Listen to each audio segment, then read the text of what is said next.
नमस्कार, स्वागत है एक बार फिर से चुनावी समर में। हम लेकर आए हैं आपके लिए बीएसपी फैमिली की कुछ और अपडेट्स। दलितों और महिलाओं की सबसे बड़ी नेता मायावती ने महिलाओं के मुद्दे पर एक बार फिर भाजपा सरकार पर बोला हमला। जैसा कि हम जानते हैं कि देश में महिलाओं की स्थिति दिन ब दिन बदतर होती जा रही है। स्थिति यह है कि उच्च पदों पर काम कर रही महिला अधिकारी भी खुद को सुरक्षित महसूस नहीं कर रही। इसका सबसे बड़ा उदाहरण है आईएएस अफसर रानी नागर।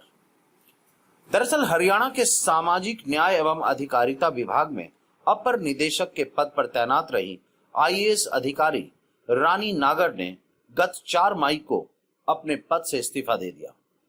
उन्होंने इस्तीफे के पीछे सरकारी ड्यूटी के दौरान सुरक्षा न होने का हवाला दिया, जिसके बाद मायावती ने भाजपा सरकार के खिलाफ मोर्चा खोल दिया। उन्होंने कहा कि हरियाणा की महिला आईएएस अफसर रानी नागर को नौकरी के दौरान अपनी जान को खतरे के कारण अंततः अपनी नौकरी से ही इस्तीफा देकर वापस अपने घर उत्तर प्रदेश लौटना आना पड़ रहा है।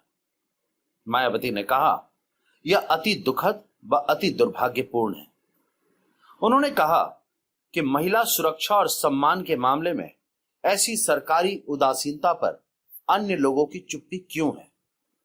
वहीं बसपा ने कहा कि हरियाणा सरकार एक तरफ तो बेटी पढ़ाओ बेटी बचाओ का नारा देती है, लेकिन उनके राज में बेटियां सबसे ज्यादा असुरक्षित हैं।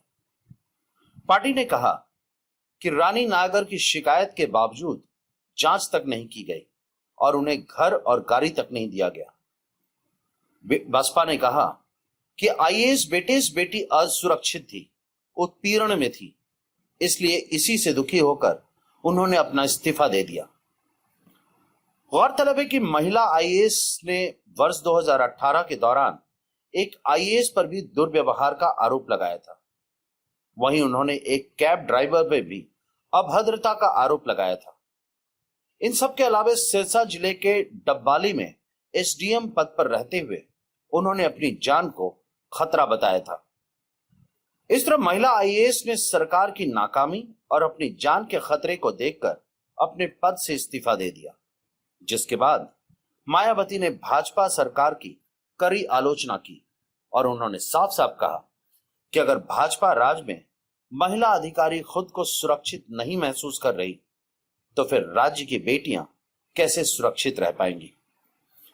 कुल मिलाकर हम यह कह सकते हैं कि मायावती ने भाजपा के कुशासन का पर्दाफाश कर दिया है। अब देखना यह है कि भाजपा सरकार अपने ऊपर लगे इस आरोप पर क्या जवाब देती है। हमारे साथ बने रहने के लिए आपका धन्यवाद। आप हमारे प्रोग्राम्स को today's.com पर भी देख सकते हैं और आप हमें टुडेज टीवी पर ट्वीट भी कर सकते हैं। Thank you.